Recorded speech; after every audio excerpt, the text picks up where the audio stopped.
Hey everyone, how's it going? What am I working on now? Well, I was actually just at the gun range, and I was doing some shooting tonight. And I've noticed an issue with the minivan, my Dodge Caravan, my '08 Dodge Grand Caravan. And I don't know if you probably can't hear it, but it's got a stumble to it that's happening. And I never had a check engine light for it before, and I actually was watching it with the scanner, and it wasn't picking up a misfire, but I'm like, this is a misfire. I know for a fact this is a misfire. So now I actually got a check engine light. It just induced it. So let's see if we could see what the code is without a scanner. This is a Chrysler product, so I can do it, and I know I can. So watch the odometer. Okay, I just shut the key off, and I'm going to turn it to run 3 times without starting it. Basically off, on, off, on, off. So it's off. So I'm going to go on, off, on, off, on. P0301.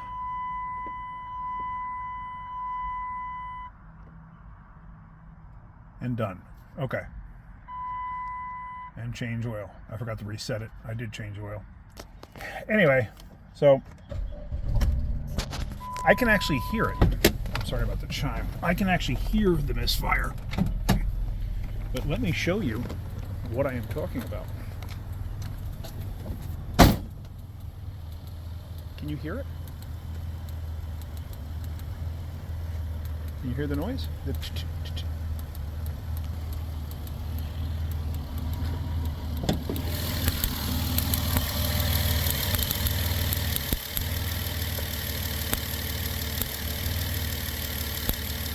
actually see it glowing in there.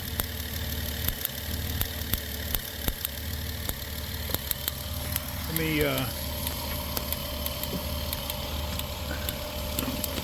prop the hood.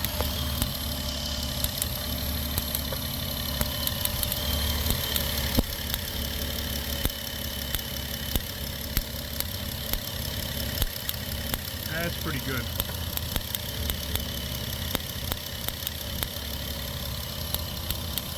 Alright, I thought that was a great visual. Kind of spooky the way I'm doing this, but I thought that was a great visual for that misfire. So that's going to require a coil, and it's going to require spark plugs. Why is it going to require a coil? Obviously it's making spark. The spark is jumping out right where the boot meets the coil.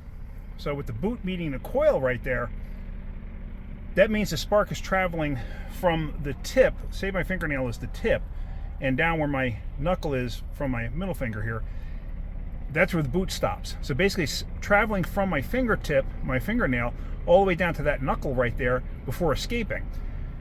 What happens is you get carbon tracking. Carbon tracking you cannot get rid of. I could put a set of wires on this and it'd probably be fine for a little while, but it'll come right back. Could be in a month, could be in 6 weeks, could be in a year, but it'll come back. Absolutely. So yeah, it's worth it for me to put a coil and a set of wires on this. So I'm going to do that tomorrow at work. But yeah, I just thought that was kind of interesting because I could hear it. I could hear it happening. And over the last couple of days, it's been getting worse and worse and worse. And like I said, just today, I scanned it for codes. No codes. I looked at the misfire monitors. It wasn't picking up anything. I'm like, it's there. I know it's there. It's misfiring. I never opened the hood to actually physically look at it. But anyway, I thought that was pretty interesting. And no, you cannot do that key trick on other cars. Chrysler's the only one I know of that you could do it on. And you can't do it on all of them either. I don't know I don't know if there's a specific group of vehicles, specific years of vehicles.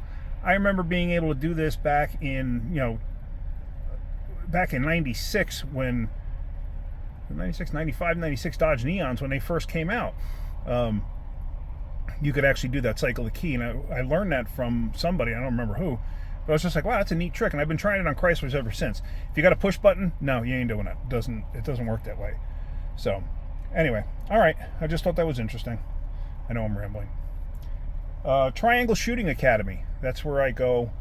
They have a beautiful indoor range, very professional, excellent staff. So if you're ever in the area, Raleigh, North Carolina, pay them a visit. Nice place.